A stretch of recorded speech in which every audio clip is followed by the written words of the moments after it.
Hello सभी को, good morning. कैसे हो आप लोग?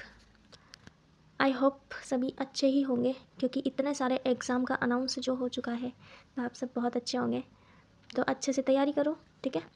देखो, मैं आपके लिए आमेर चित्रशैली लेके आई हूँ, ठीक है। आमेर, तो इसमें देखो, धुंधार चित्रशैली जो है उस पर सर्वाधिक जो प्रभाव पड़ा है वो पड़ा है मुग़ल, ठीक है। सर्वाधिक मुग़ल का प्रभाव पड़ा है इस चित्रशैली पर। तो और धुंधार जो शैली है, धुंधार चित्रशैली, इसके अंतर्गत कौन कौन सी आएगी? धुंधार चित्रशैली के अंतर्गत कौन कौन सी उपशैलियाँ आएगी? देखना, आमेर आएगी, जयपुर आएगी, अलवर आएगी, उनियारा आएगी और शेखावटी आएगी। तो हम एक एक करके सारी पढ़ लेंगे। आज मैं आपके लिए ओनली आमेर चित्रशैली का लेके आई हूँ, ताकि ज़्यादा एक साथ याद नहीं होता, कन्फ्यूज़ नहीं होंगे हम लोग। तो देखो, आमेर चित्रशैली जो है इसका प्रारंभ कब माना जाता है? तो प्रारंभ माना जाता है इसका मानसिंह प्रथम के समय, ठीक है। मानसिंह प्रथम के समय आमेर चित्रशैली का प्रारंभ माना जाता है। प्रारंभिक चित्रित ग्रंथ की बात करें तो वो हो जाएगा आदि पुराण, ठीक है। आदि पुराण, जिसकी रचना की थी पुष्पदत्त ने। प्रभाव आमेर चित्रशैली पर जो पड़ा वो राजा जयसिंह के समय पड़ा था, ठीक है। मिर्जा राजा जयसिंह का काल आमेर चित्र कला शैली का स्वर्णकाल माना जाता है। तो स्वर्णकाल राजा जयसिंह के समय को माना जाता है। अब आमेर चित्रकला शैली का प्रयोग देखो, आमेर के महलों में भित्ति चित्रण के रूप में किया गया है। तो आमेर के जो महल है वहाँ पर भित्ति चित्र के रूप में चित्रित है चित्र। सर्वाधिक चित्र किससे रिलेटेड है? तो बिहारी सतसई से संबंधित है वहाँ पर सर्वाधिक चित्र, ठीक है। कृष्ण रुक्मणी वेली रसिक प्रिया ग्रंथों का जो चित्रांकन है मिर्जा राजा जयसिंह के द्वारा 1639 में चित्रांकन करवाया गया, ठीक है। कृष्ण रुक्मणी वेली रसिक प्रिया ग्रंथों का चित्रांकन किसने करवाया? तो मिर्जा राजा जयसिंह ने करवाया, और 1639 में करवाया, ध्यान रखना, ठीक है। 1588 में आमेर सूरत खाने में रज़्मनामा का चित्रांकन हुआ था, ठीक है। लिखना भूल गई मैं, किसका चित्रांकन हुआ था?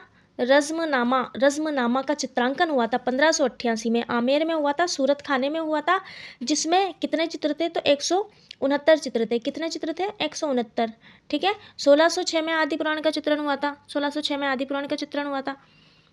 अब देखो, इसमें विशेष क्या है कि प्राकृतिक रंगों का प्रयोग हुआ है, पशु पक्षियों की लड़ाई है, हाथी की लड़ाई है, ठीक है। तो ये सब इसकी विशेषता है। आप देखो, पंचतंत्र रामायण रामचरितमानस इंडिका से संबंधित चित्र भी है, ठीक है ना। पंचतंत्र रामायण रामचरित व मानस व इंडिका से संबंधित चित्र भी है इस चित्रशैली में, आमेर चित्रशैली में, ठीक है। तो ध्यान रखना। अब देखो, आमेर जो शैली है उसकी जो चित्रकार है, अब आपको ज़्यादा मुश्किल नहीं होगी क्योंकि 4-5 ही है। हुकुमचंद पुष्पदत्त मुरली मन्नालाल, ठीक है। हुकुमचंद पुष्पदत्त मुरली मन्नालाल, याद हो गया होगा, हुकुमचंद मुरली मन्नालाल पुष्पदत्त या हुकुमचंद पुष्पदत्त मुरली मन्नालाल, ठीक है, ध्यान रखना। तो ये ऐसे सिंपल पड़ेगी, मुझे लगता है। एक साथ वो ज़्यादा हो जाती ना तो फिर हम कंफ्यूज हो जाते हैं। तो मैंने आज यही सोचा कि आज छोटी सी एक एक करके पढ़ा देंगे, आमेर हो जाएगी, फिर उसके बाद जयपुर, फिर अलवर, और फिर उनियारा, फिर शेखावटी, उसके बाद फिर हाड़ौती स्कूल की पढ़ेंगे, ठीक है। तो अब इसमें आपको ध्यान क्या रखना है? प्रारंभ हुआ था आमेर चित्रशैली का प्रारंभ किस शासक के समय हुआ था? ऐसा क्वेश्चन, तो मानसिंह प्रथम के समय, ठीक है। आमेर चित्रशैली का प्रारंभ किस शासक के समय हुआ था? तो मानसिंह प्रथम के समय हुआ था। आमेर चित्रशैली का प्रारंभिक चित्रित ग्रंथ अगर पूछा जाता है तो आदि पुराण हो जाएगा। अगर रचना पूछी जाती है तो पुष्पदत्त, ठीक है। सर्वाधिक प्रभाव राजा जयसिंह के समय, आमेर चित्रशैली पर सर्वाधिक प्रभाव किसके समय पड़ा? राजा जयसिंह के समय। मिर्जा राजा जयसिंह का काल जो है स्वर्णकाल माना जाता है। तो आमेर चित्रशैली में किसका काल स्वर्णकाल माना जाता है? किस शासक का? तो राजा जयसिंह का, ठीक है। अब देखो, मिर्जा राजा जयसिंह द्वारा कृष्ण रुक्मणी वेली रसिक प्रिया ग्रंथों का चित्रांकन हुआ था, किसके द्वारा हुआ था? तो मिर्जा राजा जयसिंह के द्वारा।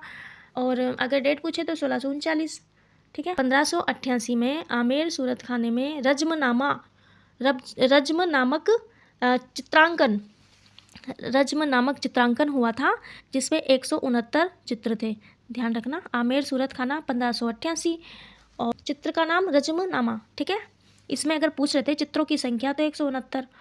आदि पुराण का 1606 में चित्रण हुआ था, है ना। अब अगर विशेष पूछे तो हाथी की लड़ाइयाँ, पशु पक्षियों की लड़ाइयाँ, ये सब और अगर और भी विशेष पूछे तो पंचतंत्र, रामायण, रामचरितमानस इंडिका से संबंधित चित्र है। और आमेर चित्र शैली के जो चित्रकार है आमेर शैली के, हुकुमचंद, मन्नालाल मुरली और पुष्पदत्त। ठीक है, ध्यान रखना। आप देखो मैं कुछ क्वेश्चन लाई हूँ यहाँ पर जो पिछले अपन ने पढ़ चुके हैं उनसे रिलेटेड, तो देख लो।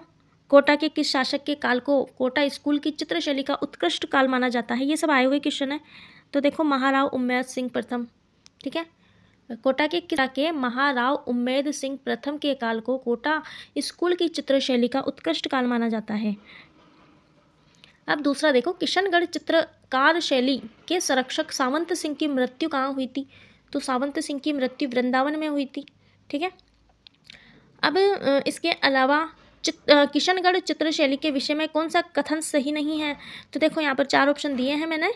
मानव आकृति अपेक्षाकृत लंबी व पतली होती है, विषय वस्तु मुख्य कृष्ण लीला है, चित्रों की पृष्ठभूमि हरे रंग का आधिक्य है, और रुकनुद्दीन इस शैली का प्रमुख चित्रकार था। तो रुकनुद्दीन इस शैली का प्रमुख चित्रकार नहीं था, क्योंकि रुकनुद्दीन तो शायद बीकानेर शैली का था, कल पढ़ाया था मैंने। निम्नलिखित में से कौन सी राजस्थानी चित्रकला की विशेषता नहीं है? तो इसमें हो जाएगा लोक जीवन के चित्रण का उपेक्षाकृत अभाव, यानी कि प्रकृति का बहुमुखी चित्रण है विशेषता, विषय वस्तु की विविधता भी है, श्रृंगार एवं भक्ति का सुंदर समन्वय भी है। तो लोक जीवन के चित्रण का उपेक्षाकृत अभाव ये रॉन्ग हो जाएगा, मतलब सही आंसर हो जाएगा इसका। जमुनालाल, छोटेलाल, बक्साराम, नंदलाल चित्रकला की किस शैली से संबंधित है? तो ये बताओ, आप कमेंट करके बताना इसको। ठीक है, सब कमेंट करना। जमुनालाल, क्योंकि जो मैं पढ़ा चुकी ना उसमें सही है ये। जमुनालाल, छोटेलाल, बक्सालाल और नंदलाल। अब इसके अलावा 7वां क्वेश्चन देखो, रामानाथ, छज्जू और सैफ चित्रकला की किस शैली से संबंधित है? तो जोधपुर शैली से। रामानाथ, छज्जू और सैफ, ये कल पढ़ा चुकी मैं मारवाड़ में, तो जोधपुर शैली से संबंधित है। जोधपुर शैली से जो संबंधित चित्रकार थे सारे मैंने बता दिए थे। अमरदास, दानीदास, जीतमल, बिशनदास, शिवदास, समासेफु नाथू। ठीक है, समासेफु नाथू, वीर जी, रतन जी, छज्जू, फैज अली, उदयराम, कालूराम, मतीराम, किशन दास, देवदास, नारायण दास, राम सिंह भाटी, ये सब कुछ मैं कल बता चुकी। अब देखो, चित्रकला की किस शैली को प्रकाश में लाने का श्रेय डॉक्टर फैयाज अली को है? तो डॉक्टर फैयाज अली को किस शैली को लाने का श्रेय है? तो किशनगढ़ शैली हो जाएगी। किशनगढ़ शैली के जो चित्रकार थे उसमें सूरध्वज, मोरध्वज, निहाल चंद है ना, लाडली दास, सूरज बदन सिंह, तुलसीदास, सीताराम, नानक राम, मूलराज, भीखचंद, ये ईटीसी, यानी कि महत्वपूर्ण जो है, महत्वपूर्ण क्या क्या याद रखना है? सूरध्वज, मोरध्वज तो याद रह जाएगा आपको, निहाल चंद, भीखचंद, मूलराज, बदन सिंह, तुलसीदास, सीताराम और नानक राम। अब देखो, मेवाड़ चित्रशैली का सबसे प्राचीन चित्रित ग्रंथ कौन सा है? कल पर इससे पहले वाले मेवाड़ वाले में बताया था, श्रावक प्रतिक्रमण सूत्र चूर्णी। ठीक है, मेवाड़ का सबसे प्राचीन ग्रंथ है ये, और इसके जो चित्रकार है कमलचंद हो जाएंगे। और मेवाड़ के जो आपको प्रमुख कलाकार याद रखने हैं वो रखने हैं साहिबदीन, धनसार, मनोहर, कृपाराम है ना, नसीरुद्दीन, हीरानंद, जीवा, अमरा उमरा, रघुनाथ, शिवदयाल, तो यही है, ये याद रख लेना आप तो। और इसके अलावा देखो 10 नंबर का क्वेश्चन, मेवाड़ शैली की चित्रकला का स्वर्ण युग माना जाता है। तो बताया था आपको जगत सिंह के शासनकाल को माना जाता है, जगत सिंह के शासनकाल को। और जगत सिंह का शासनकाल कब था? तो जगत सिंह का शासनकाल था 1528 से 1551। ठीक है, मेवाड़ में जो प्रमुख थी वो चित्तौरों की ओवरी बताया था। मेवाड़ चित्रशैली में जो चित्रकार है प्रमुख वो देखो हीरानंद, साहिबदीन, मनोहर, साहिबराम, जगन्नाथ, कमलचंद्र और धनसार है। हीरानंद ने सुपासनह चरितम इस पर चित्रांकन किया था। ठीक है, साहिबदीन ने रागमाला, गीत गोविंद और रसिक प्रिया पर, और जो मनोहर वो साहिबदीन है उनका जो चित्रित ग्रंथ है वो आर्ष रामायण है। साहिबदीन का बता ही दिया, रागमाला, गीत गोविंद है ना। जगन्नाथ का बिहारी सतसई, धनसार का कल्पसूत्र, कमलचंद का तो श्रावक प्रतिक्रमण चूर्णी हो जाएगा, बता चुकी मैं। तो देखो यही थे आज के सबसे महत्वपूर्ण मेवाड़ शैली में जो था लिख दिया मैंने, और ये ऐसे 10-10 क्वेश्चन हम करेंगे तो याद हो जाएंगे। ठीक है, तो बताना कैसा लगा, और लाइक कर दिया करो और देख भी लिया करो, क्योंकि कोई अगर मेहनत करता है तो वो अच्छा ही करेगा, गलत तो करेगा नहीं स्टडी से रिलेटेड। सभी स्टूडेंट के लिए फ़ायदे में। जब मेरी बनाई हुई क्वेश्चन आपको इतने अच्छे लगते हैं तो आप सोच लो ना, नोट्स भी मैं अच्छे ही बनाऊँगी। तो सपोर्ट करना, ठीक है।